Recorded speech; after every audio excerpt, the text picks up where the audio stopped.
Un personnage mineur qui n'a pas vocation à devenir un héros peut-il obtenir des capacités et des créations? Beaucoup diront que cela n'a pas de sens et que c'est difficile à croire. Notre héros se trouvait dans une pièce aux fenêtres ouvertes, d'où l'air frais pénétrait. Il était assis, affalé, enveloppé dans une couverture, comme s'il ne se rendait pas compte de ce qui lui arrivait en ce moment. Peu de temps après, il se rendit compte qu'il avait déjà vu tout cela quelque part. En regardant par la fenêtre, il a reconnu des lieux familiers et s'est exclamé « Je me suis retrouvé à l'intérieur du jeu ». En y regardant de plus près, il fut étonné de se retrouver dans le même jeu que celui auquel il avait joué plus de 3 ans auparavant.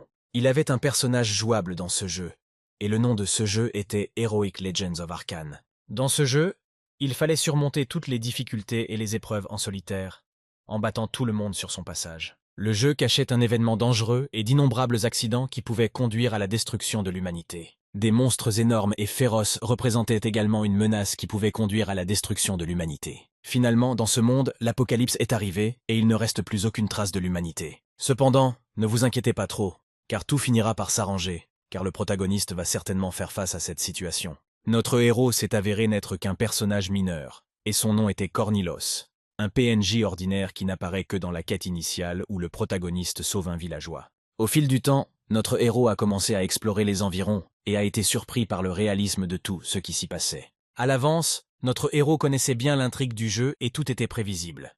Il était également impatient de retrouver le personnage principal, Park Shi-woo, car ce dernier allait bientôt devenir le plus célèbre et le plus riche. En marchant dans les rues, notre héros essayait de se rappeler où l'histoire commençait, et c'est alors qu'il a vu le protagoniste assis et choisissant entre une boisson sucrée et une patate douce. Notre jeune homme était confus, ne réalisant pas de quel aliment il s'agissait, car une telle chose n'existait pas dans ce jeu.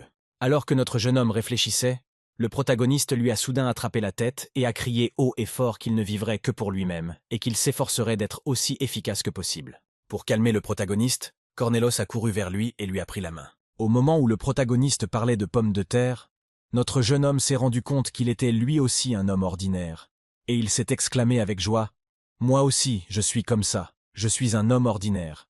Moi aussi, je suis comme ça, moi aussi, je suis comme ça. » Cependant, il y a une grande différence entre eux. Park Shi-woo était le personnage principal du jeu qui avait un avantage en termes de caractéristiques. Mais il y avait aussi beaucoup d'inconvénients, car il n'avait jamais joué au jeu et ne savait pas où allouer ses points d'expérience. Notre jeune homme décida de l'aider et d'adoucir son sort en lui passant le bras autour de l'épaule. Il lui rappela qu'il avait déjà exprimé son désir de devenir mage et qu'il devait donc choisir l'intelligence. Il lui dit aussi qu'il y aura un livre de compétences dans la suite du jeu, ce qui sera très important pour lui. Il a demandé qu'on lui fasse confiance, affirmant qu'il avait parcouru toutes les parties du jeu et utilisé toutes les méthodes possibles. C'était un pro des légendes héroïques d'Arcane. Le regardant d'un air confiant, il pensa à la chance qu'avait Park Shi-woo d'avoir quelqu'un comme lui pour l'aider. Pendant cette conversation sincère, il ne remarqua pas qu'un loup hostile apparaissait par derrière avec des intentions meurtrières. Néanmoins, le protagoniste a réussi à repérer le loup avant qu'il ne puisse frapper notre jeune homme. Sans trop réfléchir, il a décapité le loup. En un clin d'œil, il lança un sort qui sépara la tête du loup du reste de son torse. Après avoir protégé notre jeune homme, Park Shi-woo se retourna avec un sourire bienveillant et demanda « Comment allez-vous » Mais notre héros pouvait aussi se défendre, car il connaissait parfaitement toutes les subtilités de ce jeu et maîtrisait toutes sortes d'armes. Il savait aussi que Xiehou disposait d'une fenêtre et d'un système de statistiques, ce qui lui donnait un avantage significatif en termes de caractéristiques. Cependant, notre héros était plus technique et maîtrisait l'art du combat, capable non seulement de protéger mais aussi de soutenir Xiehou. Ensemble, ils formaient un duo étonnant, et il pensait qu'en travaillant ensemble avec Shi-woo, ils pourraient sauver tout le monde. Ils pourraient même empêcher la fin du monde et retourner dans leur pays natal. Après une longue bataille, Xiehou offrit à notre jeune homme un élixir pour se restaurer. Notre jeune homme l'accepta avec reconnaissance et commença à le consommer. La seule chose qui le décevait dans toute cette situation, c'est qu'il n'y avait que des garçons dans leur équipe. La déception était que ce jeu avait une variété d'héroïnes différentes et que l'opportunité de l'utiliser comme un simulateur de rencontre a été manquée parce qu'il n'y avait que des garçons dans leur équipe. Cependant, Park Shi-woo n'a pu se rapprocher d'aucune des filles. Il ne les invitait donc dans son équipe que lorsque c'était nécessaire. C'est pour cette raison qu'il n'y avait que des hommes dans son équipe. Notre jeune homme n'était pas satisfait de cette situation et il se demandait « Pourquoi n'y a-t-il que des hommes méchants et en sueur dans notre équipe ?» Cependant, notre jeune homme aurait dû deviner que Shi-woo avait ses propres secrets. Après tout, la petite fille de l'empereur est morte subitement sur le chemin de la cérémonie d'entrée. Plus tard, le boss final de la première étape, Marietta, a disparu. De plus en plus de disparitions et de meurtres mystérieux se produisirent. Pour cette raison, l'intrigue de ce jeu s'est beaucoup éloignée du scénario original. Il s'est littéralement effondré sous nos yeux, et il ne reste plus rien de bon et d'aimable de ce qui a été conçu par les développeurs. Cependant, le facteur le plus important était la façon dont Shihu lui-même percevait toutes ces situations. Après tout, sous ce sourire très aimable se cachait sa vraie personnalité, son vrai moi. Et notre héros avait besoin de douter de lui, au moins pour un moment.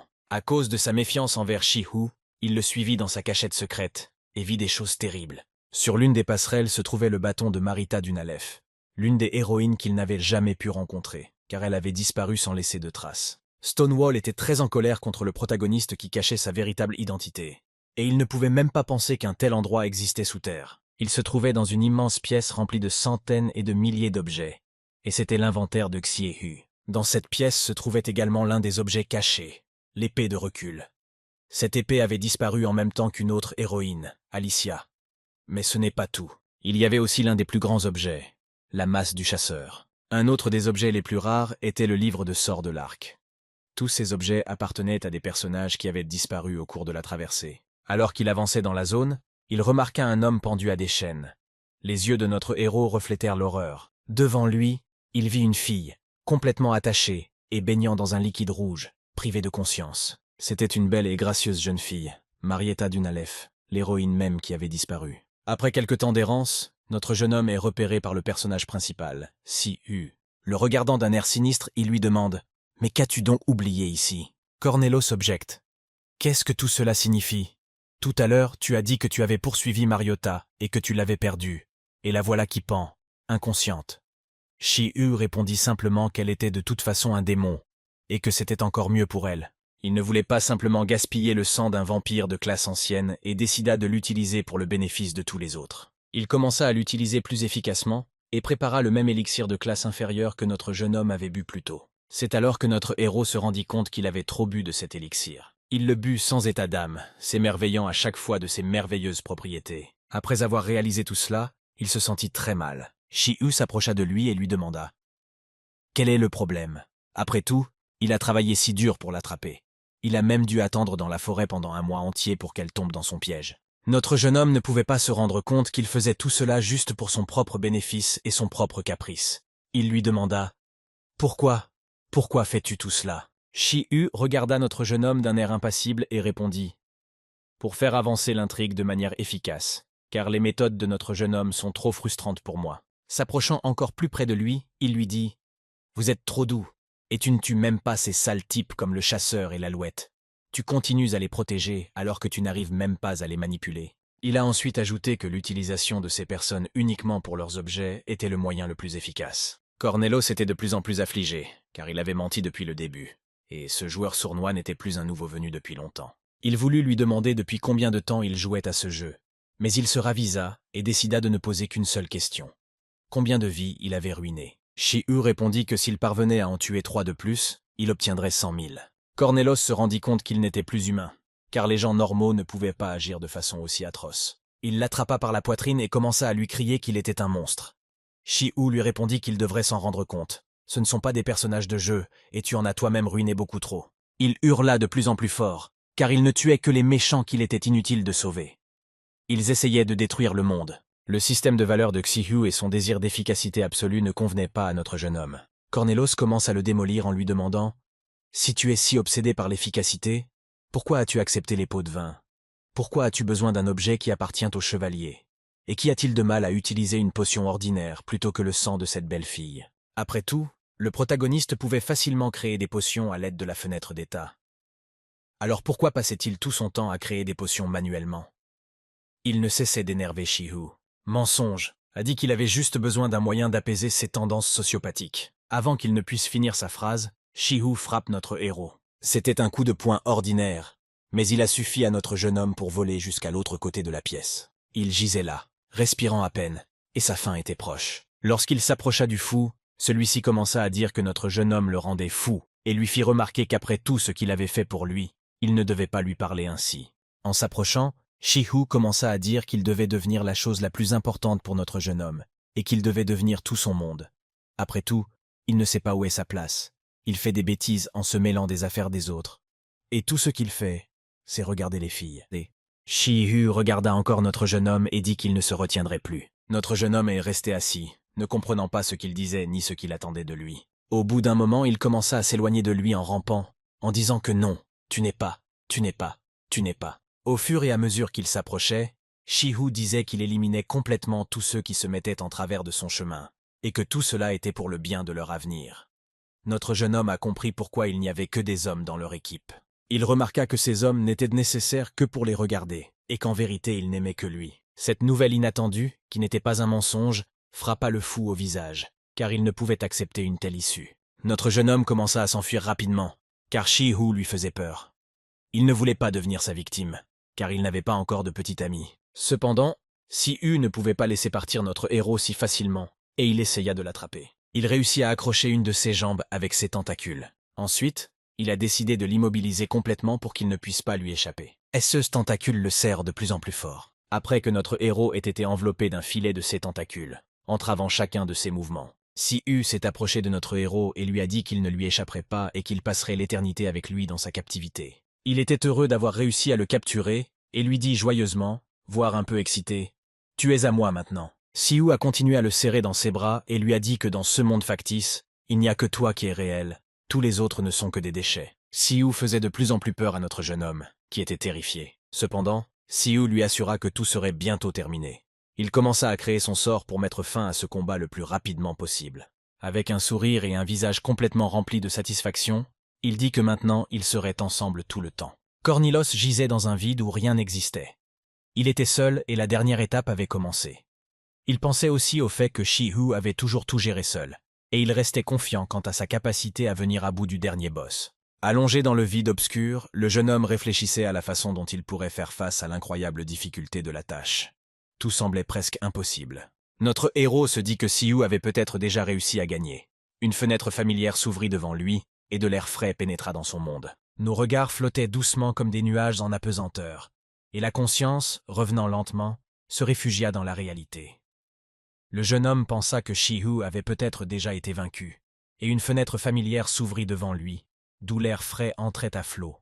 Il se réveilla terrifié, se souvenant de tout ce qui lui était arrivé plus tôt, pensant que tout cela n'était qu'un terrible rêve.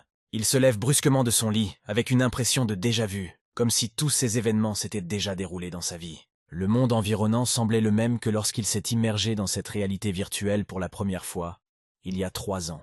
Une fois de plus, une grande opportunité de changer son destin et celui des autres personnages de cette réalité virtuelle s'offrait à lui. Il s'est juré de faire de son mieux pour terminer ce jeu avec un bon résultat et empêcher les autres de souffrir. Déterminé, il serra les poings, prêt à profiter de cette chance unique que lui offrait le destin.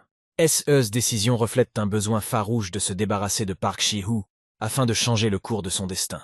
Son âme était imprégnée de tristesse, mais il réalisait que pour changer son destin dans ce jeu, il devait prendre des décisions sombres. La prochaine étape consistait à réparer le désastre causé par les monstres aquatiques en colère qui avaient détruit le barrage et inondé un village entier. La tragédie a laissé dans son sillage la perte de 1000 monstres et de 1000 habitants qui n'ont pas été retrouvés à temps pour être secourus. Face à cette scène horrible, Park Shi-Hu n'éprouve aucune pitié, mais se réjouit plutôt de la souffrance des autres. En pénétrant dans les profondeurs secrètes de l'âme de Park Shi-Hu, notre jeune homme commença à comprendre que derrière cette joie se cachait quelque chose de plus sombre et de plus mystérieux. Il y voyait une occasion inhumaine de s'accaparer l'expérience, comme si chaque goutte de souffrance et de douleur lui apportait une immense satisfaction. Il lui est apparu comme un personnage très antagoniste et sinistre, comme un diable en chair et en os, une véritable incarnation du mal. L'occasion s'offre maintenant à notre héros de mettre fin à cette sinistre confrontation. Shi-Hu semble maintenant aussi fragile que notre jeune homme, et tous les événements qui contribuent à renforcer le joueur vont maintenant à l'Académie Merkaba. En entrant dans cette institution, il a acquis un pouvoir incroyable, devenant imprévisiblement dangereux pour tous ceux qui l'entourent. Notre jeune homme se précipitait aussi loin que ses forces le lui permettaient, car il n'avait pas encore atteint un niveau tel qu'il ne pouvait être vaincu. Cependant, il ne savait pas à quelle vitesse il pourrait atteindre cette incroyable puissance. Il était pressé, car la cérémonie d'entrée l'attendait dans 5 jours. En chemin, il traversa une magnifique forêt parsemée de champignons colorés. Ces champignons, il décida de les cueillir pour les utiliser à l'avenir, faisant son choix en faveur des possibilités mystérieuses qu'ils pouvaient apporter à sa vie. Pour l'instant, c'était sa seule chance d'éliminer Park Shi-Hu, et il ne devait pas perdre un instant, réalisant que le temps jouait contre lui. La nuit noire et sans lumière arriva, et une nouvelle mission d'entraînement se présenta.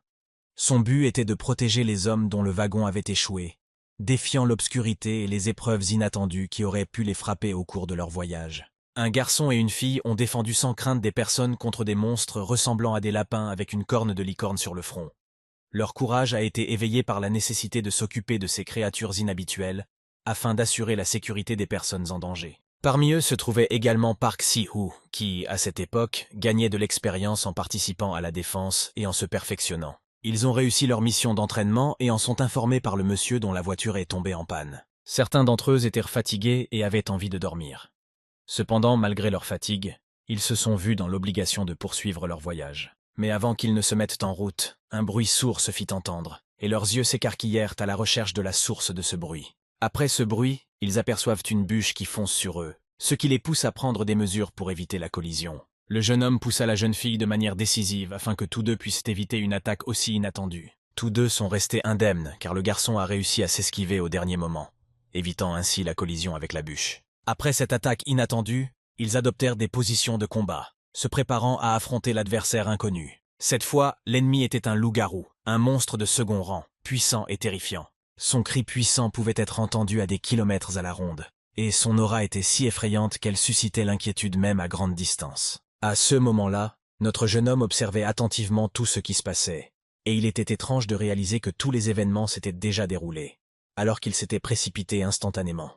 Il n'a pas pu les arrêter, car il n'a pas eu le temps de s'y préparer. À ce moment-là, une bataille s'était déjà engagée entre le loup-garou et les guerriers qui avaient relevé le défi de défendre et de combattre ce puissant ennemi. La jeune fille que le monstre avait blessée s'appelait Laura, et le garçon qui l'accompagnait s'inquiétait beaucoup de sa santé en la voyant combattre ce terrible ennemi. Il s'adressa à Si-hoo, le suppliant, ainsi que Laura, de quitter les lieux de la bataille, laissant entendre qu'il pouvait se cacher dans un chariot et partir. Il était prêt à se sacrifier pour que les autres puissent s'échapper. Si-hoo dit à la jeune fille et à l'homme de continuer leur chemin, promettant qu'ils les rattraperaient plus tard, et les exhorta à partir en toute sécurité. Après cela, la jeune fille exprima le souhait que tout le monde parte en voyage ensemble. Mais Si-hoo refusa, disant qu'il ne pouvait pas laisser ses camarades au combat. Lorsque Si-hoo revint vers le loup-garou, Léon était déjà entre ses griffes et murmurait à voix très basse « Cours, cours, nous ne pouvons pas nous occuper de lui. » Il se tenait devant ce pont, rongé par la peur, réalisant qu'il s'agissait peut-être des dernières minutes de sa vie. Notre héros a observé attentivement la situation avant d'intervenir. Il voulait voir si Si-hoo allait sauver le monde ou non. Pour l'instant, il ne savait pas s'il resterait le même joueur ou s'il deviendrait un personnage régulier du jeu. Cependant, Si-hoo restait le même joueur qui ne cherchait qu'à tuer tous ceux qui se trouvaient sur son chemin. Le monstre ouvrit sa gueule, poussant des cris et plongeant dans la frénésie, se préparant à attaquer. À cet instant, comme si elle était sortie de nulle part, la fille qui s'apprêtait à partir apparut. Elle cria à Si-hoo de se baisser. Elle a donné au monstre un coup assez écrasant, mais au dernier moment il a pu se défendre en posant sa patte. Elle fut choquée de voir que son épée s'arrêtait et ne parvenait pas à pénétrer complètement dans sa cible. Le loup-garou la fit basculer et elle atterrit à côté de Si-hoo. À cet instant, elle lui disait de reculer, affirmant qu'elle pouvait se débrouiller seule, mais il avait des plans bien différents. Il tenta de l'achever pour s'emparer de l'épée de recul, l'une des 6 épées légendaires de Leusk. La jeune fille s'avéra être la deuxième fille de la famille Arden et s'appelait Alisha Arden. Si-hoo s'inquiéta de ne pas pouvoir obtenir cette épée si tôt. La jeune fille remarqua quelque chose de suspect dans le comportement de son compagnon et se retourna. À ce moment, Si-hoo décida de ne pas rater l'occasion d'en finir avec elle, et lui planta sa lame dans le dos. Notre jeune homme fut choqué par un comportement aussi atroce. Il se rendit compte qu'il devait s'occuper de Si-hoo au plus vite. Il lui en voulait beaucoup, car c'était Si-hoo qui avait tué la jeune fille et ses camarades lors de la mission d'entraînement. La jeune fille se tient l'épaule à l'endroit où le poignard l'a frappée et demande « Pourquoi as-tu fait ça? Pourquoi ai-je essayé de t'aider ?» Après la blessure, sa vision a commencé à baisser et ses sens à s'émousser. C'était un poison actif. Tout autour d'elle devenait de plus en plus flou. Dans le feu de l'action, ils avaient presque oublié le loup-garou qui ne manquait jamais une occasion de les attaquer. Alisha était horrifiée par ce qui se passait. Même blessée et empoisonnée, elle repoussait les attaques du loup-garou avec son épée. Notre jeune homme réalisa que si Alisha Arden mourait au cours de cette quête, Si-hoo recevrait l'une des épées légendaires. Après cela, il pourrait probablement rejoindre l'équipe de la grande épéiste de Lunia. Alisha recula d'un bond pour mieux répartir ses forces et se calmer. Elle se tenait là, tremblante. Elle devait se concentrer pour ne pas mourir dans cette bataille. Elle ferma les yeux et commença à respirer lentement, se concentrant. Puis le moment arriva. Elle se concentra et fut prête à attaquer ce monstre. Alisha utilise la technique du pas parfait. Une aura incroyable l'entoure. Werwolf le sentit aussi et commença à l'attaquer pour éviter d'être vaincu. Sihu observait tout ce qui se passait, se disant qu'à ce rythme, elle pourrait peut-être tuer Werwolf elle-même. Il avait besoin qu'elle meure.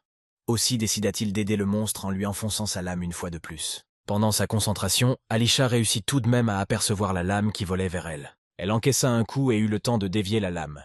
« Qui es-tu pour pouvoir me tuer » murmura-t-elle. Elle pensa cette fois que ce n'était pas un accident, mais qu'il avait délibérément décidé d'en finir avec elle. Ce léger retard suffit à amener le loup-garou juste devant le visage d'Alisha. Elle ne panique pas et décide de frapper à bout portant. Le coup se dirigea vers le cou du loup-garou.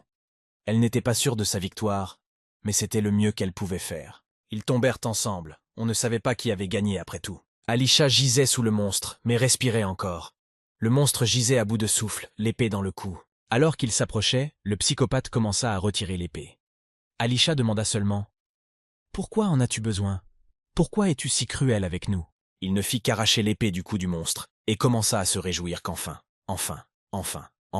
Odachi était maintenant à moi. En la caressant doucement, il se dit qu'elle ne pouvait être utilisée qu'avec une compétence spéciale. Il avait le temps de réfléchir à la meilleure façon d'utiliser cette épée légendaire. Au bout d'un moment, il comprit comment utiliser correctement cette arme. Se retournant et regardant Alisha, il choisit la seule option qui s'offrait à lui. S'il tuait un personnage non-joueur, il pourrait gagner de l'expérience. Il la regarda avec le désir de gagner ne serait-ce que quelques unités d'expérience. Elle était allongée et poussait ses derniers soupirs. Elle le regarda et comprit de plus en plus que c'était la fin pour elle. Lui, par contre, avec un sourire sinistre et un éclair de rage dans les yeux, était prêt à prendre la vie d'un personnage non-joueur juste pour gagner un peu plus d'expérience. Et à cet instant, un sac de pollen incompréhensible lui vole au visage et se répand partout. Il commence à se couvrir le visage et tente de ne pas inhaler cette substance inconnue. Au bout d'un moment, il commence à scruter ceux qu'on lui a jetés comme substance. Le pollen est resté sur son visage, ses mains et tout son corps. Il est mécontent qu'on ait osé l'insulter de la sorte. Brandissant son épée, il crie à tout le quartier « Qui est là ? Qui a fait ça ?» Cependant, seuls les monstres de la forêt, qui ressemblaient à de mignons petits animaux avec une corne de licorne sur le front, sortirent des buissons. Et cette poudre s'avéra être de la poudre de champignons que notre héros avait ramassée en courant dans la forêt. Ces champignons étaient la nourriture préférée des monstres, et certains d'entre eux n'étaient pas complètement recouverts de pollen, qui fut jeté dans le Sihu. Il commença à comprendre que c'était l'odeur, et aux yeux des monstres, il ressemblait à un vulgaire morceau de viande marinée avec ce délicieux pollen. Les monstres commencèrent à l'attaquer en grand nombre, et il les repoussa en leur criant de s'éloigner. C'est alors que notre jeune homme a commencé à sauver Alisha et s'est réjoui qu'elle soit encore en vie. Il regardait aussi le visage du monstre vaincu précédemment et voulait en tirer un trophée. En s'approchant du monstre, il commença à forger son croc pour l'utiliser plus tard. Au bout d'un moment, il entendit Shihu lui parler. Notre jeune homme ne s'attendait pas à ce qu'il puisse s'occuper de tous les monstres de la forêt aussi rapidement. Shihu s'approcha de lui par derrière et lui demanda « Alors, qui es-tu pour te permettre d'être » Cornelos prit alors le croc de la bête précédemment tuée et commença à tergiverser, se demandant comment il avait pu tuer 3 cornus en 1 minute. Cette épée était-elle vraiment si bonne? Shihu le regarde et devient de plus en plus perplexe. « Mais qui es-tu » Notre jeune homme se retourna et le regarda d'un air féroce et méprisant. Du plus profond de son âme, Sihu le reconnut, car c'était Corniloche. Méfiant, il demanda « Que fais-tu ici? Pourquoi es-tu venu ici ?» Notre jeune homme pensa qu'il avait peut-être perdu la mémoire et qu'il n'était plus conscient de rien. Ce n'était sans doute qu'à son avantage. Il voulut le mettre encore plus en colère et lui dit « Tout ton travail sera vain si tu continues à tenir cette épée comme ça sans aucun effort. » Shihu regarda son épée et demanda « Qu'est-ce que tu veux dire ?» Et au moment où Shihu ne s'attendait pas à une telle chose, Cornelius pivota pour le confondre. Notre jeune homme jeta du sable dans les yeux de Shihu, de sorte qu'il perdit pour un temps son orientation dans l'espace. Shihu se baissa et commença à crier au jeune homme « Qu'est-ce que tu fais? Pourquoi me fais-tu cela ?» Il ne voulait pas mourir et commença à balancer son épée de gauche à droite, essayant de vaincre notre jeune homme. Notre jeune homme s'aperçut qu'il était maladroit avec l'épée, mais qu'il était assez rapide. Peut-être était-il plus fort que lui, cependant. Il n'avait qu'à faire de son mieux pour vaincre Shihu. Il le frappa également avec le même croc qu'il avait précédemment fait sortir de la bouche du monstre avide. Shihu, malgré ce coup, réussit à sourire. Sans mentir, il commença à les avertir de se méfier, car elles pourraient tout de même finir dans leurs coups. Il leur dit de penser déjà plutôt à leur destruction. Les coups se succédaient de plus en plus rapidement. Il commença à se concentrer non seulement sur son adversaire, mais aussi sur ses crocs, pour se défendre contre lui. Shihu se concentra uniquement sur son croc et se défendit uniquement contre lui. À ce stade, le jeune homme avait presque atteint son but. À ce moment-là, sans mentir, il commença à attaquer Shihu avec son autre main, qui contenait un autre objet. Xiehou n'aurait jamais pu s'attendre à cela. Il était désespéré et ne savait pas quoi faire. Tout s'était passé si vite, et c'est pourquoi il n'avait montré son arme qu'au dernier moment. C'était la même lame empoisonnée. Elle le frappa en plein dans l'épaule, d'où il ne pouvait plus revenir. Shihu hurla sous l'effet de la douleur insupportable et de la prise de conscience de sa faiblesse. Il se mit à pleurer, demandant grâce, jurant que cela ne se reproduirait plus jamais. Notre jeune homme décida de terminer ce qu'il avait commencé et sortit le croc qu'il avait précédemment récupéré dans la bouche du monstre. Il visa directement le cou de Shihu pour qu'il ne souffre pas et quitte ce monde sans douleur. Cependant, Shihu a pu arrêter le croc avec sa main au dernier moment, ce qui lui a sauvé la vie. Tous deux ne visaient qu'une chose, la mort de leur adversaire. Cependant, Xiu était dans une situation plus perdante. Après avoir lutté brièvement, il n'avait plus de force et le croc s'enfonça directement dans son cou. Notre jeune homme remercia Shihu pour sa vie passée et pour l'opportunité de devenir plus fort, car cela n'arriverait que grâce à lui. Il récupéra le croc et regarda le corps refroidissant de son ancien partenaire sans aucun regret. Il n'avait aucun regret à ce stade, car il avait achevé le monstre. Cependant, après avoir fait cela, le jeu donna une erreur et commença à envisager d'autres options pour passer. Il a alors déterminé qu'il fallait transférer l'expérience du joueur précédent à notre jeune homme, ainsi que les statistiques minimales pour éviter l'échec. Le jeu l'a déclaré comme joueur supplémentaire. Notre jeune homme n'avait plus qu'à se demander s'il avait droit à une fenêtre de statut ou non. En regardant en arrière, il se souvint de la fille qu'il avait sauvée auparavant. Elle était allongée, fiévreuse, épuisée et incapable de bouger. Notre jeune homme s'est approché d'elle et lui a demandé « Vous allez bien? Comment vous sentez-vous » Elle a seulement répondu qu'elle était très malade, qu'elle perdait déjà la vue et qu'elle ne voyait plus rien. Après l'avoir allongée et lui avoir demandé si elle avait des vertiges, si elle ne sentait rien, si elle n'entendait pas grand-chose et si ses oreilles bourdonnaient complètement, elle a répondu d'une voix faible « Comment sais-tu tout cela ?» Il comprit d'après les symptômes qu'il s'agissait probablement d'un poison similaire à celui de la grenouille de Paon, et fut heureux que Xiu ait eu un petit niveau plus tôt. Après tout, si son niveau avait été plus élevé, Alisha aurait pu mourir instantanément. Il se réjouissait qu'il y ait encore une chance de la sauver. Cependant, le croc était entré dans son corps, et il était nécessaire d'arrêter le courant. « C'est ce qu'il faut faire, dit-il. Ensuite, nous administrerons l'antidote. » Il la retourne et commence à lui bander le bras. Elle commence à crier de douleur, mais il la rassure. « Je sais comment arrêter le sang. Faites-moi confiance. Je sais aussi comment administrer l'antidote. » Il s'est dit qu'avec une telle douleur, elle crierait, et qu'il pourrait arriver qu'elle se morde la langue. Cela deviendrait un problème. Il a décidé de lui offrir quelque chose pour atténuer la douleur et réduire le risque qu'elle se morde la langue. En regardant autour de lui, il repéra un shika et décida de l'utiliser en dernier, ne pensant à rien de mieux que de présenter sa main comme quelque chose à mordre. Après avoir regardé plus en détail, il décida que c'était la seule issue possible. Il lui donne la main de Xiu et lui dit « Mordez-la. Cela vous facilitera la tâche. » Commençant à enlever leurs vêtements, il dit « Vous allez avoir très mal, alors mordez bien et supportez tout ce qui arrivera. » En retirant le croc du monstre, il s'interrogea. Après tout, il ne savait pas pourquoi le monstre avait voyagé 3 ans en arrière. Et une seule chose était claire. Il avait atterri ici et tué un joueur. Sortant son croc, elle se mit à hurler très violemment. Notre jeune homme ne se souciait que de la vie de la personne qu'il avait tuée dans sa vie passée. Après tout ce qui s'était passé, elle s'évanouit et ils restèrent tous les deux seuls dans la forêt. Il s'assit et l'observa attentivement. Elle gisait dans un état un peu moins déplorable. Cependant, il suffisait à notre jeune homme de la sauver, et c'était suffisant. Au bout d'un moment, il fit du feu et commença à préparer un liquide incompréhensible. En remuant ce liquide, il dit à Alisha qu'il préparait un antidote et qu'elle devait patienter encore un peu. Il la rassure. « Tout va bien se passer, ne t'inquiète pas. Tu ne mourras pas, je ne laisserai pas cela arriver. » Elle murmure d'une voix calme. « Tu es mon sauveur. » Prenant sa chemise dans ses mains, il la regarde. Elle continue à parler doucement. « Dis ton nom. » Corniloche lui mit sa chemise sur les yeux et sur le front pour faire tomber la fièvre, et lui dit « Vous n'avez pas besoin de le savoir. » Elle répondit avec indignation. « Que ?» Ensuite, il a commencé à l'exhorter à ne pas penser et à se reposer. Il lui dit qu'il la réveillerait dès qu'il aurait préparé l'antidote. Elle accepta, car il valait mieux qu'il ne dise à personne ce qu'il allait faire maintenant. Quelque temps plus tard, prenant un bâton à la main, il commença à graver de mystérieux hiéroglyphes sur le sol, comme s'il se préparait à un événement inconnu. Peu après, il précise que, comme le titre l'indique, cette histoire est celle d'un héros. Au fur et à mesure que le joueur gère avec succès toutes les situations de l'académie, il se transforme en héros qui, plus tard, sauvera le monde, éliminera de nombreux méchants et rencontrera le boss final. De plus, la seule raison pour laquelle le démon nommé Siu a pu traverser l'intrigue est que si le boss final n'est pas détruit, ce monde est voué à la fin. Cependant, à ce stade, Siu repose déjà dans le monde des morts, et la question de savoir qui prendra sa place reste ouverte. Le jeune homme se rendit compte qu'il s'agissait désormais de son devoir inhérent. Après tout, il avait reçu le titre d'héritier du maître des arts martiaux, un joueur supplémentaire. Cependant, la déception traverse son âme. Ils l'ont forcé à devenir un nouveau joueur, mais ils ne l'ont pas fait correctement. En effet, chaque fois qu'il essayait de consulter son inventaire ou d'examiner ses caractéristiques, il se heurtait à l'erreur de ne pas avoir les autorisations nécessaires. Il est devenu un joueur supplémentaire, privé de l'accès à toutes les facilités dont jouissent les autres dans le jeu. Il lui était difficile de prendre la place d'un vrai joueur, privé de tout sauf des souvenirs de sa vie antérieure. Cependant, il y avait autre chose que le système de jeu lui-même. Il y a 3 ans, il s'était livré à un entraînement destiné à pousser son corps dans ses derniers retranchements.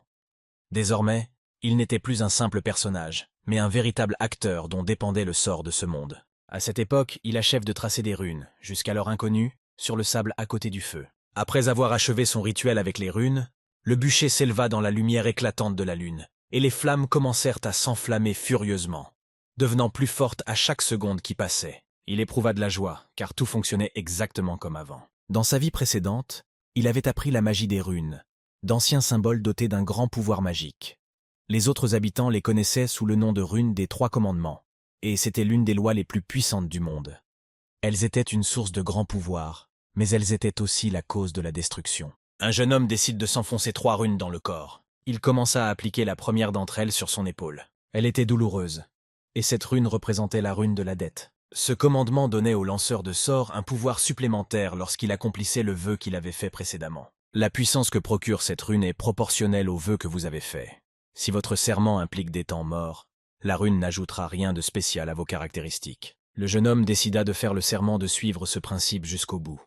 Son vœu devint le devoir de garder les yeux ouverts sur les ennuis des bonnes gens. Le devoir est alors accepté, et ses caractéristiques s'améliorent au fur et à mesure qu'il accomplit des quêtes. Cependant, s'il ne l'accomplissait pas, une punition décuplée l'attendait. Il appliqua ensuite la 2e rune sur son corps. Cette rune était la rune de la restriction, et comme restriction, il établit qu'il ne pouvait pas voir les esprits. Dans ce monde, tout a une composante spirituelle, et il existe des esprits, des fantômes, qui ne possèdent pas de corps matériel. Ils ne passent à l'action que si quelqu'un peut les apercevoir. Ils n'utilisent donc pas leur pouvoir contre des personnes qui ne les voient pas. Ensuite, il a été informé que s'il enfreignait les règles, il serait puni 600 fois plus et exposé aux êtres astraux. Aujourd'hui, grâce à ce commandement, il est complètement protégé de leur influence. Il lui restait une dernière rune à appliquer, la rune des serments. Ce commandement utilise tous les serments comme source de pouvoir et comporte les risques les plus élevés. C'est pourquoi ils n'ont pas eu recours à cette rune dans leurs vies antérieures. En fin de compte, même si les runes n'étaient pas utilisées, le joueur Park Shi-Hoo avait échoué dans sa vie antérieure, et il ne fallait pas s'en inquiéter. Ce serment a reçu la phrase « Je sauverai le monde », qui est devenue la phrase la plus importante de la promesse de serment. Il compléta la liste complète des commandements, car un guerrier doit viser de grandes ambitions, et ses vœux furent consacrés aux fins les plus nobles. Après que le dernier commandement a été pris, il a commencé à affecter notre joueur, et on lui a rappelé que le non-respect d'un serment entraînait une mort instantanée. Après cette nuit froide dans la forêt, plusieurs jours passèrent, et notre héroïne se réveilla. Elle n'arrive pas à se rendre compte de l'endroit où elle se trouve, car quelques instants auparavant, elle était dans la forêt froide et lugubre. Elle se lève brusquement de son lit et ressent une douleur au côté. Tous les événements autour d'elle sont réels, et l'infirmière lui demande « Comment vous sentez-vous ? C'est bien que vous soyez debout maintenant. » En regardant l'infirmière, elle a demandé « Où suis-je ? Où suis-je » L'infirmière lui répond simplement qu'ils sont à l'hôpital Merkaba. La jeune fille a commencé à se demander où était passé l'homme qui l'avait amené. L'infirmière lui a répondu qu'il était parti immédiatement après l'avoir amené. Cela l'a étonnée, et elle a voulu le poursuivre. Mais l'infirmière l'en empêcha, l'avertissant qu'elle n'avait pas encore le droit de bouger. Se résignant à la situation, elle se mit à regarder autour de la chambre, essayant de retrouver ses affaires. Remarquant le sac à dos contenant ses affaires, elle l'a regardé et a demandé « Ce sont les affaires de mon sauveur, n'est-ce pas ? Ce sont les affaires de mon sauveur, n'est-ce pas ?» Elle ramasse la ceinture qui lui avait servi de garrot pour arrêter l'hémorragie et constate qu'il y a encore du sang dessus. Après avoir regardé un peu autour d'elle, elle se met à crier fort « Infirmière, infirmière, venez ici !» L'infirmière s'est approchée et a demandé d'un air hébété. « Oui, qu'est-ce que je peux faire pour vous ?»« Oui, que puis-je faire pour vous ?» La jeune fille reprend des forces et demande « Y a-t-il un endroit où je peux acheter un bonbon appelé Honey Bomb ? Y a-t-il un endroit ici où je peux acheter un bonbon appelé Honey Bomb ?» L'infirmière l'en empêche en lui disant qu'elle n'a pas encore le droit de manger des bonbons. Après ce moment, 3 jours s'étaient encore écoulés depuis la quête d'entraînement. C'était le jour de la cérémonie d'entrée à l'Académie Merkaba. Notre jeune homme savait qu'il devait montrer sa carte d'étudiant pour entrer. En la cherchant dans son portefeuille, il découvrit une étrange liasse. Il s'agissait d'une lettre. Il ne se souvenait pas avoir mis des lettres ou des papiers dans son portefeuille. En continuant à marcher dans la rue, il commença à lire la lettre. Elle disait « Mon bon fils, tu ne sais pas à quel point je suis fier de toi. Deviens un homme extraordinaire qui protège beaucoup de gens, comme ces grands hommes qui te protègent. » Il se réjouit, mais se demande quand elle a eu le temps de lui adresser cette lettre. Après tout, notre jeune homme n'était qu'un enfant ordinaire et inexpérimenté. Mais même lui avait une famille. Lorsqu'il reçut ce nouveau corps étranger, il se sentit d'abord mal à l'aise et peu familier. Mais ils l'ont quand même traité chaleureusement, comme s'il était leur propre enfant, et l'ont accepté dans leur famille. Au bout d'un certain temps, il commença même à aimer sa famille dans ce monde. Quelqu'un dans ce monde aimait vraiment notre héros, et c'était la principale différence entre lui et Shi-Hu. Après cela, il se dirigea vers la gare pour quitter cet endroit. Il regarda tous ces trains et s'émerveilla, se demandant pourquoi il y avait autant de trains ici. Il se rendit compte qu'il s'agissait de l'Académie Merkaba. Une jeune fille à la belle silhouette et aux yeux bleus apparut devant lui, accueillant tous les élèves nouvellement arrivés et les invitant à se rassembler autour d'elle. Une conversation s'engagea entre eux. Elle demanda « Toi aussi, tu es nouveau ?» Il se présente par son prénom.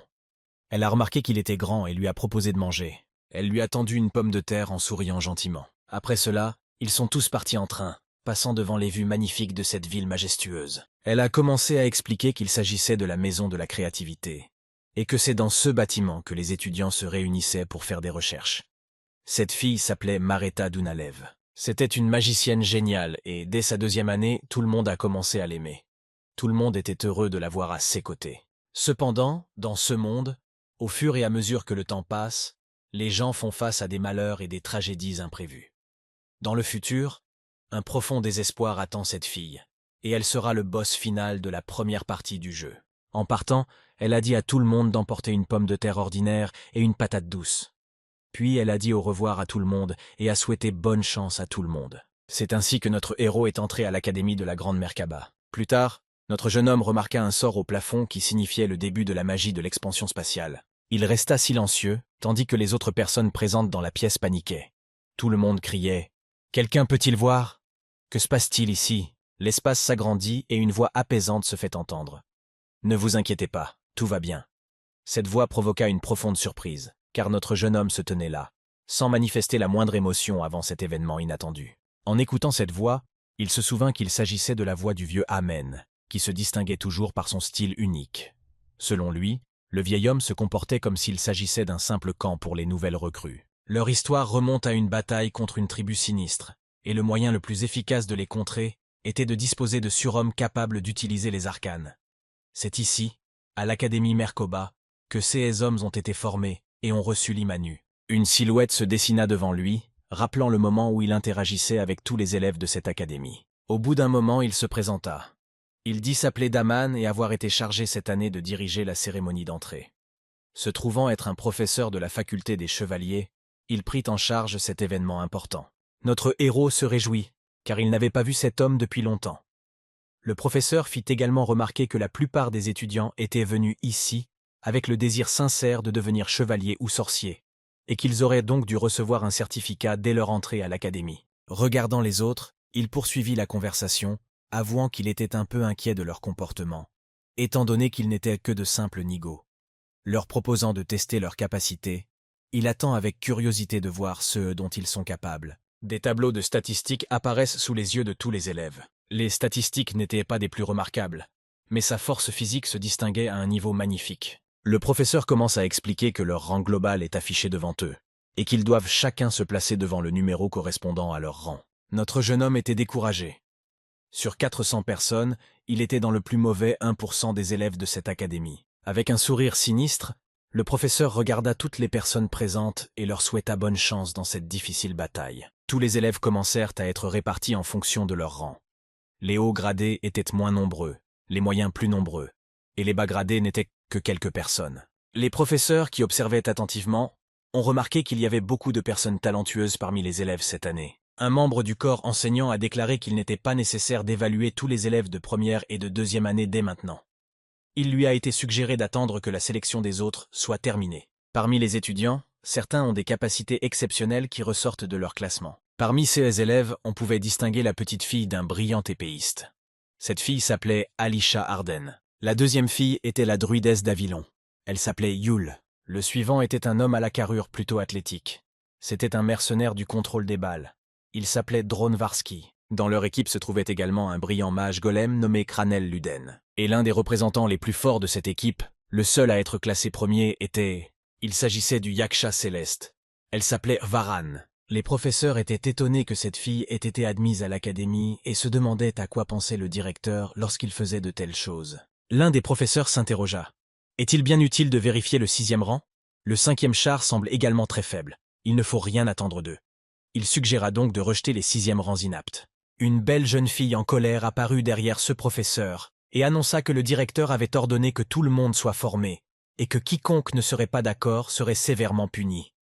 Le professeur fut stupéfait par la colère de cette fille. Il a alors immédiatement proposé de commencer à former et à tester tous les élèves. D'énormes coffres remplis d'armes commencèrent à descendre vers chacun des disciples. Notre jeune homme reçut lui aussi un tel coffre. Il devait choisir l'arme avec laquelle il se battrait. Après une notification annonçant que dans 30 secondes, les monstres allaient attaquer et qu'il fallait en tuer le plus possible, notre jeune homme remarqua qu'ils étaient, en fait, en train d'être tués.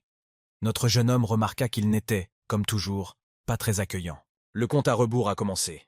À ce stade, notre héros prend le temps de choisir son arme. Il savait que la plupart des élèves de 5e et 6e rang ne seraient pas capables de réfléchir au bon choix et prendraient la première chose qui leur tomberait sous la main, probablement une épée. Dans le passé, notre héros avait fait la même erreur. Alors qu'il réfléchissait à ce choix, 3 de ses adversaires étaient déjà apparus devant lui. Ce fut un moment bref mais terrifiant. Le monstre de rang 5 était une créature maléfique et perfide. Cornelos s'y était préparé et avait choisi une arme simple. Cependant, on dit qu'il ne faut que 100 jours pour manier une épée, plus de 1000 jours pour maîtriser une lance, et plus de 10 000 jours pour comprendre une lame. Notre jeune homme brandit l'arme qu'il avait choisie et se prépara à une longue bataille. Après mûre réflexion, il choisit la meilleure option, la lance. Après avoir choisi la lance, notre jeune homme la lança sur l'un des chiens. Dès le premier coup, il atteignit la cible, la tête du chien. Sous son regard, le molosse commença à se vaporiser, subissant des dégâts critiques. Pour signifier qu'il avait gagné le premier, il leva la main et s'excusa auprès d'eux, réalisant qu'il ne leur restait plus beaucoup de temps à vivre. Le molosse restant commença à attaquer rapidement notre jeune homme, cherchant à prendre l'avantage dans ce combat. Avant qu'il ne puisse s'approcher, la lance rattrapa sa cible et un autre chien fut vaincu. Ils n'eurent pas le temps de l'atteindre, et les 2 derniers ennemis furent tous 2 vaincus, réduits à l'état de cendre. La victoire lui était venue trop facilement, car il avait déjà trop d'expérience dans la chasse à ces créatures. Prenant sa lance sur l'un des monstres vaincus, il pensa « 12 secondes, c'est trop long pour détruire les 3 chiens ». Il a également remarqué que dans sa vie précédente, il n'avait pas réussi à tuer un seul chien de chasse et qu'il avait été exclu pour cette raison. Mais cette fois-ci, il était plus déterminé et pensait que les choses se passeraient différemment. Après tout, il était maintenant déterminé à détruire tous les ennemis, peu importe qui se mettait en travers de son chemin. Il était déjà prêt à affronter la prochaine vague de monstres. Cela faisait maintenant plusieurs minutes qu'il se tenait là, mais personne n'apparaissait. Il commençait à penser qu'on l'avait oublié, et il était de plus en plus frustré. Au bout d'un certain temps, il se demanda pourquoi personne ne sortait. Tout le système s'était-il effondré? Dans le même temps, l'un des professeurs regardait les chiens déchiqueter les autres élèves sans leur donner la moindre chance. Il est bouleversé par le fait que les nouveaux élèves n'ont même pas été capables de vaincre le chien. À son époque, c'était l'un des monstres les plus faciles à tuer en quelques minutes. Plus tard, il regardait l'une des sphères et se disait que si le 5e rang était si faible, il ne fallait même pas espérer le 6e rang. Cependant, il remarqua notre jeune homme et trouva cela étrange. Après tout, notre jeune homme, d'après le professeur, était de 6e rang et restait assis là à se reposer. Le professeur pensait que les monstres n'apparaissèrent pas et qu'il y avait peut-être une sorte de dysfonctionnement chez lui. Plus tard, il ajouta 3 autres chiens à son cou. Notre jeune homme les a regardés paresseusement et a dit « Et encore une fois, ce sont des faibles ». Après avoir ajouté les chiens à notre jeune homme, le maître se détourna et commença à examiner les autres joueurs. Remarquant le premier, qui avait réussi avec un score de 7 minutes et 20 secondes, il se réjouit qu'au moins quelqu'un ait pu vaincre ses adversaires. En regardant à nouveau notre héros, le professeur ne comprend pas comment cela a pu se produire. En effet, notre jeune homme était de nouveau assis, et aucun des ennemis n'était présent. Le professeur pensa qu'il y avait eu une sorte de dysfonctionnement, et que l'invocation des monstres n'avait pas fonctionné. Il décida de corriger cette erreur. Un autre professeur s'approcha et demanda si quelque chose était cassé. Mais ce n'est pas le cas. Il affirme que la magie de Madame Joséphine n'a jamais failli. Ce professeur, qui a été jugé jusqu'au bout, a déjà répondu qu'il aurait dû échouer depuis longtemps. Mais il reste assis si calmement. Il est évident que les monstres n'apparaissent pas dans sa chambre. Après tout, il n'est qu'au 6e rang et ne peut pas les vaincre. Le professeur demande « Avez-vous vu qu'ils n'ont pas été invoqués ?» Le premier nota que non, et lui suggéra d'examiner la situation de plus près. Ils ajoutèrent à nouveau les 3 pour s'assurer que le système fonctionnait correctement. Le jeune homme était frustré, car ces créatures apparaissaient encore et encore. Chaque fois qu'il les détruisait, c'était pour lui comme une contrariété de la journée. Cette fois, il se montra résolu et prit 3 lances à la fois, s'efforçant de les abattre d'un seul coup. Il lance instantanément des lances, l'une après l'autre, chacune atteignant le molosse. En quelques secondes, il avait triomphé de tous. Les professeurs sont choqués. 7 secondes. Est-ce possible? N'est-ce pas une erreur? Le professeur Fermac passe devant les professeurs, qui décident de l'inviter pour s'assurer que tout se passe bien avec notre jeune homme, et qu'il passe tous les tests honnêtement. Le professeur Fermac est venu et a commencé à poser des questions sur les dossiers des 4e et 3e rangs. Plus tard, il a posé des questions sur un certain Jäger qui avait réussi en 3 minutes et 30 secondes. Il m'a ensuite demandé pourquoi j'avais été appelé et pourquoi vous aviez besoin de moi ici. Le professeur a détourné les yeux et a regardé la sphère de notre jeune homme. Il a dit « Eh bien, écoutez, il n'y a rien dans la sphère de notre jeune homme. Eh bien, écoutez, il ne se passe pas grand-chose ici, mais il y a peut-être une erreur. Pourriez-vous regarder comment se déroule le test de ce jeune homme ?» Le maître dit alors que, puisqu'il était si doué pour lancer des lances, il était peut-être le fils d'un chasseur, et ils décidèrent de lui donner un adversaire plus fort. Cet adversaire s'avéra être un sanglier de 4e rang. Ils décidèrent de voir comment il se débrouillerait avec un monstre du rang le plus élevé. À leur grande surprise, il ne fallut que 3 secondes à notre héros pour venir à bout du sanglier, et même moins de temps pour un seul monstre. Ils décidèrent de poursuivre l'épreuve, réalisant qu'elle ne se terminerait pas si facilement, et invoquèrent un ours hibou de 3e rang. Notre jeune homme regarda ce monstre et ne ressentit pas la moindre peur. Il évita absolument tous les coups portés par l'ennemi, et au même moment contre-attaqua par ses propres coups. Il frappait avec rapidité et précision, atteignant son adversaire sans lui laisser la moindre chance de victoire. Le hibou, quant à lui, est plus solide et résiste facilement à tous les coups de notre jeune homme, lançant lui aussi des attaques en plein sur lui. Cependant, il réussit à esquiver ces attaques. Une fois dans le dos du hibou, il commença à utiliser une des runes appelée Kenaz, une rune de flamme. Il la dessina directement dans l'air. Le hibou est complètement enflammé et subit des dégâts critiques. Les professeurs se retournent et s'étonnent que la magie runique soit possible. Qui est ce type? Tout le monde commença à s'interroger sur le combat de notre jeune homme contre le monstre. Le professeur remarqua également qu'il utilisait la magie des runes, ce qui était assez rare. Même complètement enflammée, elle avait encore la volonté de gagner. Endurant une douleur insupportable, elle essaya de frapper notre jeune homme, persévérant dans sa lutte pour gagner. En esquivant les coups, il se rendit compte que les flammes ne fonctionnaient pas particulièrement bien sur elle. Cependant, il savait qu'il pouvait encore gagner. Il se rendit compte que pour faire face à un adversaire aussi redoutable, il devait la priver de sa vue pour qu'elle ne puisse pas le frapper. Il porta son coup directement sur la tête de la chouette, ce qui lui donna un avantage considérable. Les autres professeurs remarquèrent que ce gamin était clairement inhabituel, puisqu'il n'était que de rang 6. Ils regrettaient qu'il n'y ait pas de monstre de rang supérieur à 3 dans le test, afin de pouvoir apprécier sa force. Ils étaient stupéfaits, car c'était la première fois depuis de nombreuses années qu'un jeune homme aussi fascinant apparaissait. Ils étaient très curieux de voir comment il se débrouillerait avec les autres adversaires, comme les esprits sinistres. En regardant dans la sphère, nos observateurs décidèrent de commencer par invoquer les esprits de 5e rang. Ceci afin d'étudier plus en détail les capacités maximales de Corniloche. Néanmoins, notre jeune homme ne percevait rien autour de lui, n'entendait pas, ne voyait pas. Il était convaincu qu'ils ne pouvaient pas le laisser partir si facilement et qu'ils avaient invoqué quelqu'un. Le fait est qu'il s'agissait d'une limitation. Il ne pouvait pas remarquer les esprits, ni sentir ou interagir avec les âmes, les esprits et les fantômes. Comme il n'avait aucun moyen d'agir sur eux, il décida de voir s'il y avait vraiment un esprit présent, ou si ce n'était que son imagination. Immobile, il se mit à compter. 1, 2, 3, 4. Il continua à compter jusqu'à 60 secondes. Les 60 secondes écoulées lui firent comprendre que la convocation avait bel et bien eu lieu. Malgré cela, il n'arrive toujours pas à interagir avec les esprits et les fantômes. Déterminé à relever ce défi, il prit sa décision. Levant sa lance, il déclara clairement et distinctement qu'il se rendait et qu'il ne souhaitait plus participer à ces épreuves insensées. L'épreuve est terminée. Il vainc les chiens en 7 secondes, tue le sanglier en 3 et défait l'ours en 11. C'est un nouveau record d'entraînement. Lorsqu'il s'approcha du maître, celui-ci lui exprima sa gratitude pour son excellent travail et l'efficacité de son entraînement. Le professeur le regarda avec perplexité. Après tout, ce jeune homme n'était que de rang 6. Comment avait-il pu établir des records absolus sur les 3 monstres? À la fin de l'épreuve, les élèves qui avaient réussi l'épreuve commencèrent à se rassembler dans le hall.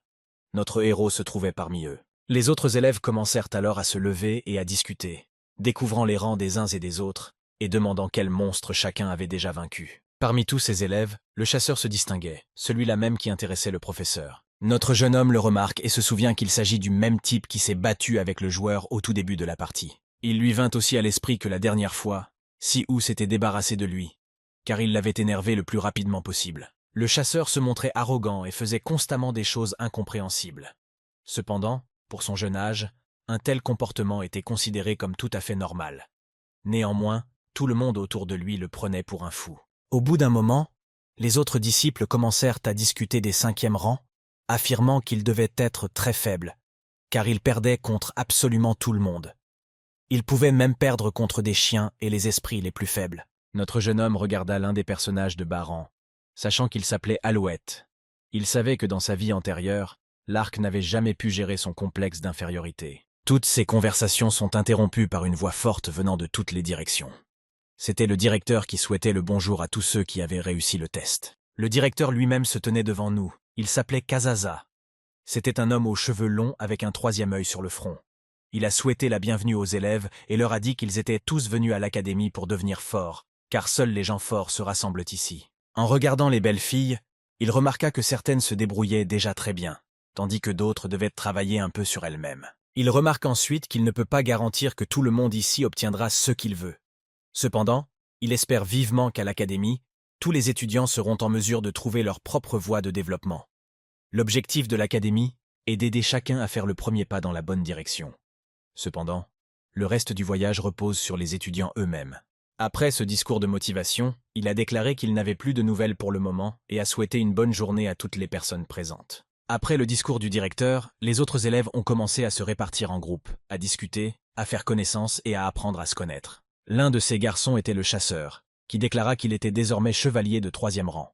Puis il interrompit sa conversation, car son attention fut attirée par un camarade qui, assis tranquillement près du mur, lisait un livre. S'appuyant contre le mur, le chasseur commença à demander « Quel est votre rang? Qui es-tu » Le jeune homme fut un peu troublé par cette conversation et, hésitant, répondit « Je ne suis que du 5e rang. » Après cela, le chasseur se mit à ricaner. « Seulement le 5e rang? Tu n'es qu'un minable. Tu n'es même pas capable de tuer un esprit. Tu ne peux probablement même pas t'occuper d'un chien de chasse. » Il se moqua de plus en plus.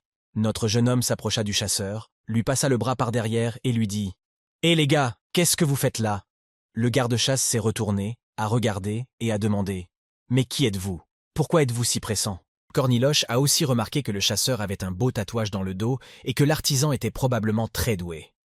Notre jeune homme a également remarqué que le tatouage dans son dos pouvait indiquer le type de sang. S'il avait été blessé, il est vrai qu'il aurait pu obtenir une transfusion sanguine rapidement. Le garde-chasse se retourne et dit « Tu as une idée ? Pour être honnête, ce tatouage a été fait par ma mère. C'était la meilleure tatoueuse, même si à l'origine elle faisait de la peinture. Je lui ai juste demandé de me faire un tatouage. » Constatant que le tatouage était très bien fait, il s'interroge. « Et si tu as d'autres tatouages, je sais déjà tout. » Dans une vie antérieure, lorsque le chasseur a disparu, sa mère est venue les voir pour savoir ce qui était arrivé à son fils. Elle a parlé de ses tatouages, affirmant qu'ils n'avaient pas seulement une valeur esthétique, mais aussi une fonction pratique. Elle a pleuré en réalisant qu'il ne reviendrait probablement jamais. Elle a créé ces tatouages parce qu'elle s'inquiétait pour lui, surtout après son entrée à l'académie. Son cœur maternel s'est soucié de lui jusqu'à la fin. Après ses souvenirs, Yeager a commencé à montrer d'autres tatouages. L'un d'entre eux représentait un carrosse en volume stationnaire, symbole de l'académie Merkaba. Tous les autres admirent ses dessins pittoresques sur son corps. Notre jeune homme s'approcha et commença à faire connaissance, annonçant qu'il s'appelait Cornilos et demandant le nom du jeune homme qui se trouvait en face de lui. Le garde-chasse répondit qu'il s'appelait Hinchpeter. Ils demandèrent ensuite au jeune homme qui se tenait à côté d'eux avec le livre comment il s'appelait. Il répondit simplement « Je m'appelle Alouette ». Une jeune fille regardait ce qui se passait. Les garçons faisaient connaissance et discutaient librement entre eux, et elle regardait attentivement ce qui se passait. En fait, la jeune fille regardait notre héros et s'émerveillait. Après tout, il était intervenu si naturellement, sauvant un garçon qui avait failli être victime de brimade. Cela l'a étonnée. En le regardant, elle s'est rendue compte qu'il semblait être une bonne personne et qu'on pouvait lui faire confiance. Notre jeune homme s'efforça de faire une bonne première impression à l'arc, car il était capable de mémoriser tout et n'importe quoi. Avec un sourire malicieux, il se réjouit d'avoir trouvé. Il avait trouvé le livre de compétences très libre qui lui permettrait de mémoriser tout ce qu'il verrait. Ensuite, ils commencèrent à expliquer que la plupart des installations de l'académie étaient gratuites. La nourriture y est moins chère qu'en ville, et il n'y a pas de frais d'hébergement. Cependant, on a conseillé à tous les élèves d'aller dans la salle d'entraînement au lieu de s'amuser. Notre jeune homme a également suivi ce conseil, et la raison en est très simple. Avec l'aide de cette salle, même un entraînement impossible devient réalisable. Notre jeune homme a décidé de tester cette salle et a saisi l'occasion. Il a choisi de se battre avec des esprits qu'il ne pouvait pas voir. Les autres disciples le regardèrent et restèrent perplexes. « Regarde, ce n'est qu'un étudiant de première année et il a affaire à des fantômes », ont-ils chuchoté les uns aux autres. Ils se dirent que les étudiants n'étaient généralement pas aussi assidus au second trimestre et furent persuadés qu'il n'était venu ici que parce qu'il avait entendu parler de l'académie. Cependant, l'étudiant suivant remarqua qu'il y avait aussi des étudiants de deuxième année qui n'arrivèrent pas à maîtriser l'esprit du vent. La même fille passa à côté de notre jeune homme et l'observa attentivement. À ce moment-là, notre jeune homme a reçu un coup de l'esprit. Les autres s'étaient déjà mis à rire et disaient « Voilà ce qui arrive lorsqu'un étudiant de première année se mesure à des adversaires aussi puissants. » Il se tenait debout, complètement épuisé et luttant pour respirer, et disait que ses esprits étaient trop forts pour lui jusqu'à présent. L'un des professeurs qui avait assisté à l'épreuve de notre disciple arriva par derrière. En s'approchant, il dit « Vous voilà, l'élève qui a battu tous les records. » Le jeune homme salua également l'instructeur et un dialogue s'engagea entre eux. L'instructeur a demandé pourquoi Cornelos pratiquait spécifiquement avec les esprits. Notre jeune homme répondit que c'était pour s'entraîner à manier la lance sur différents adversaires. L'instructeur demanda « Es-tu sûr de pouvoir les manier ? Après tout, ils sont trop durs pour toi. » En reprenant son souffle. Notre héros répondit que oui. Il avait seulement besoin de temps pour s'y adapter. Le fait que le vieil homme se soit soudainement approché de lui et ait commencé à parler a dérangé notre jeune homme. Il se demande si c'est parce que quelque chose n'a pas marché pendant l'examen. L'instructeur a également commencé à regarder notre jeune homme d'un air pensif, comme s'il avait l'intention de dire quelque chose. Au bout d'un moment, son visage s'est adouci et il a commencé à féliciter notre jeune homme pour sa combativité.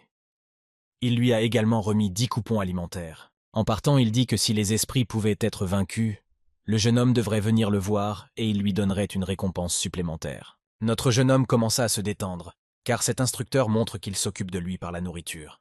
Plus tard, il se demanda si c'était un bon signe ou s'il y avait encore quelque chose qui n'allait pas chez lui. La jeune fille regarde ce qui se passe et notre jeune homme reprend le combat à ce moment-là. Coup après coup, il s'approchait de plus en plus de la victoire sur les esprits. Leur combat était fervent et rapide. Cependant, les esprits frappaient aussi notre jeune homme, atteignant ses organes vitaux. Après quelques coups, il s'effondra sur le sol, lâchant sa lance. Il n'avait plus guère de force. Il resta allongé, épuisé, respirant bruyamment. Il voulait juste se reposer pour continuer à améliorer son corps et sa technique. Quelqu'un a déposé un mouchoir sur le visage de notre jeune homme pour qu'il puisse essuyer sa sueur. C'était cette belle fille. Elle se tenait debout avec un verre d'eau et demanda « Alors, c'est dur de s'entraîner ici ?» Notre jeune homme soupira et répondit « Oui, s'entraîner ici demande toute notre énergie, mais ils sont incroyablement bénéfiques. » Elle lui dit qu'il valait mieux qu'il se repose maintenant, car il s'était déjà trop entraîné. Elle voulut alors lui montrer son intérêt et commença à faire apparaître de l'eau fraîche dans un verre pour qu'il puisse étancher sa soif. Passant l'eau, elle commença à dire que notre jeune homme avait juste besoin de comprendre les bases, et qu'un jour toutes les techniques qu'il apprenait fonctionneraient pour lui. Notre jeune homme était allongé et approuvait en silence tout ce que disait la jeune fille. À ce moment-là, cependant, l'idée lui a traversé l'esprit qu'il n'aurait peut-être pas d'eau la prochaine fois. En acceptant avec reconnaissance l'eau que lui tendait la jeune fille, il se dit qu'il serait le même qu'il y a 3 ans s'il ne changeait rien. Après tout, Avant, quand il avait son ami Shihu, ils avaient une fenêtre de statistiques. Il y avait aussi des potions sans fin, des livres de compétences et des combinaisons qui étaient liées à leurs attaques ensemble. Il s'assit là, réalisant tristement que Xiehou n'était plus là. Après tout, il l'avait tué plus tôt. Maintenant il devait tout faire seul, tout réussir par lui-même. Il but l'eau que la fille lui avait donnée et la remercia. Il dit aussi qu'il pensait pouvoir se rendre une autre fois et qu'il n'avait pas besoin de continuer. Après tout, il n'a qu'à devenir le plus fort pour terminer ce jeu et ne pas laisser ce monde périr. Il recommença à s'entraîner pour savoir où était sa limite. Il se demandait s'il n'en faisait pas un peu trop. Mais il devait comparer ses compétences actuelles à celles qu'il avait apprises dans sa vie passée. Il commença à travailler différents coups de pied et à imiter différentes bêtes. L'un de ces coups de pied était le coup de pied du vent du tigre. Il s'entraîne également aux contre-attaques, au blocage, aux saisies et au reste des techniques qui peuvent lui sauver la vie dans des combats incroyablement difficiles. Il s'est également entraîné à lancer des lances pour combattre des adversaires à longue distance. Après tout, notre héros n'avait pas un corps puissant, peu de pouvoir magique, et il ne possédait pas non plus d'aura. Il n'avait que des souvenirs du futur, qui seraient tout simplement inutiles dans une bataille contre des monstres puissants, à moins qu'il ne perfectionne ses compétences. Saisissant sa lance, il rassembla toute sa détermination pour s'entraîner à affronter les monstres et les génies de ce monde. Il devait travailler plus dur que quiconque pour atteindre ses objectifs. Il avait des souvenirs et des expériences, et il savait qu'il ne le trahirait jamais. Il continua à s'entraîner avec une incroyable soif de force. Chaque fois qu'il esquivait les coups des fantômes, il s'améliorait. Puis il lança sa lance pour transpercer le fantôme, mais ce dernier réussit à revenir. La jeune fille était un peu découragée qu'il ait lancé sa lance. Elle pensait qu'il allait abandonner. Mais notre jeune homme bondit avec la lance et réussit à l'attraper. Après coup, la jeune fille s'est rendue compte qu'il n'avait pas simplement jeté la lance au loin. Il l'avait tirée pour la rattraper et porter le coup suivant. Alors qu'il était complètement dans les airs, il préparait l'un des coups les plus puissants qu'il pouvait utiliser. Cette compétence s'appelait serpent rampant. En volant vers le bas, il commença à lancer sa lance, portant un coup mortel au fantôme. Après de nombreuses tentatives et de nombreuses souffrances, il parvint à vaincre ce puissant ennemi. Le vent qui s'est levé a même fait tomber la coiffe de la jeune fille. Elle pensait qu'il n'était pas seulement fort et remarquable, mais quelque chose de plus. Elle ne trouvait pas les mots pour le décrire. La seule chose qu'elle a dite à ce moment-là, sous l'effet de l'étonnement, c'est « Waouh, il est incroyable ». Alors qu'il planait dans les airs et que le fantôme se dissipait, il y avait une belle lumière bleue tout autour. Elle la regarda et l'admira. Elle ne pensait qu'à une chose, il est trop cool. Après avoir vaincu le fantôme, il devait redescendre. Mais il n'avait plus de force et tomba d'une grande hauteur sur le sol de la salle d'entraînement. Son corps entier lui faisait mal, et la fille commença à courir vers lui. Elle n'avait qu'une chose en tête, il s'entraînait trop finalement. Même sa lance, faite d'acier, s'était brisée à force d'être utilisée. Après un certain temps, il s'est déjà rétabli et est retourné à l'académie. Ils furent accueillis par la plus gentille des filles, qui leur dit qu'aujourd'hui elle leur montrerait l'établissement d'enseignement et les endroits où ils devraient passer la plupart de leur temps. Notre héros, bandé et pensif, écoute la jeune fille lui raconter l'histoire de l'académie tout en réfléchissant à la nécessité d'un entraînement plus intense et à la préparation de son corps. Pendant que la jeune fille continuait à parler de la vie à l'académie, notre héros restait pensif. Il réfléchissait à la façon dont il pourrait améliorer ses capacités physiques sans utiliser de potions Shihu. Il se dit que l'une des solutions serait de s'entraîner plus dur et de trouver de nouvelles méthodes de développement. Le mécontentement s'empara de son cœur, car le seul moyen qu'il voyait d'améliorer ses capacités physiques était d'utiliser les préceptes. Notre héros remarqua un jeune homme toujours entouré de livres et pensa qu'il ne serait pas en reste si quelqu'un avait besoin d'aide. Déterminé à soutenir ce jeune homme peu sûr de lui, il se dirigea vers lui. En s'approchant de lui, notre héros lui mit la main sur l'épaule et le salua. L'alouette ne s'attendait pas à une telle adresse et exprima sa perplexité en demandant ce qu'on attendait d'elle. Notre héros lui proposa « Voulez-vous dîner avec moi ?» Pour attirer l'attention de l'arc, il ajoute « Vous et moi pouvons parler du grimoire, mais pas longtemps. » En vérité, il ne s'agit pas d'un simple livre. Il s'agit d'un puissant artefact qui ne permet d'accéder à la magie ou à des compétences qu'après l'avoir lu. Il s'est rendu compte que la bibliothèque de la Merkaba est un vaste dépôt de sagesse qui transmet le savoir de génération en génération, comme une source éternelle de sagesse et de connaissances. Ils parcoururent les livres, et notre jeune homme comprit que la bibliothèque était importante pour une raison avant tout. Cacher le grimoire. Alors qu'ils parcoururent les livres, il remarqua que c'était l'une des décisions les plus intelligentes de l'Académie. L'arc n'en avait cure.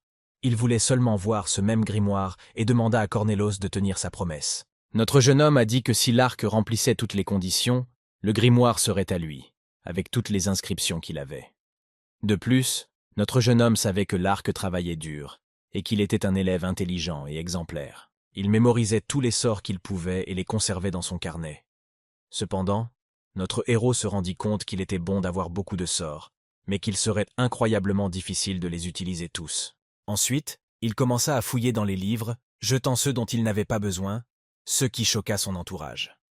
Notre héros continua à raisonner que si le niveau et la réserve de mana d'un lanceur de sorts sont faibles, même avec les meilleurs livres de magie, il ne pourra pas obtenir de bons résultats. Mais l'exception était le grimoire même. Avec son aide, on peut maîtriser n'importe quel sort.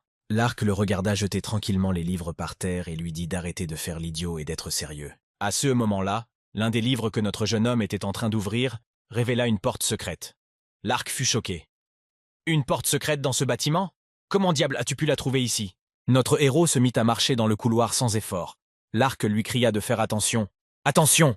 Attends-moi, entrons ensemble. » En marchant dans le couloir, Lark se demandait si l'académie possédait de tels endroits. Notre jeune homme s'arrêta et lui dit « Lark, peux-tu me promettre quelque chose ?» Corniloche tendit la main à Lark et lui dit « Il est grand temps que tu tiennes ta promesse. Nous devons faire des efforts ensemble pour atteindre nos objectifs. » Ils se serrèrent la main. Lark se réjouit et dit « D'accord, faisons-le. Tu as besoin de mon aide pour combattre les mauvais esprits, n'est-ce pas ?» Lark a continué à parler, mais avant qu'il ait pu finir sa phrase, il a reçu un coup de poing de notre jeune homme en plein visage. Notre héros resta là, le visage exprimant la colère, complotant quelque chose de mauvais, et dit « Eh bien, maintenant nous allons vraiment commencer, n'est-ce pas, Lark ? N'est-ce pas, Lark ?»